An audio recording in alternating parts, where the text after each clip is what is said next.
ఇటు ఏపీకి సంబంధించిన బ్రేకింగ్ అప్డేట్ చూస్తున్నాం. ఇటు ఏపీలో నేడు మరియు రేపు కలెక్టర్ సదస్సును నిర్వహించబోతున్నారు. భవిష్యత్తు లక్ష్యాలపై సీఎం చంద్రబాబు కలెక్టర్కు దిశానిర్దేశం చేయబోతున్నారు.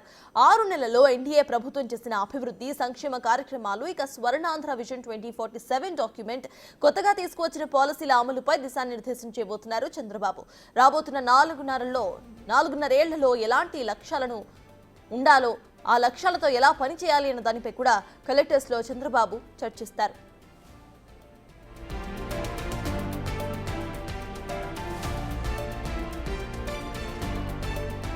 నేడు ఉదయం 10:30 కలెక్టర్లతో సమావేశం ఉంటుంది. మొదటి రోజు ఆర్టీజీఎస్, వినతుల పరిష్కారం, గ్రామ వార్డు సచివాలయాలు, వాట్సాప్ గవర్నెన్స్, ప్రజల్లో సానుకూల దృక్పథం వంటి అంశాలపై చర్చించబోతున్నారు. ఇక మధ్యలో బ్రేక్ తీసుకొని సాయంత్రం 6:30 మళ్లీ సమావేశమవుతారు.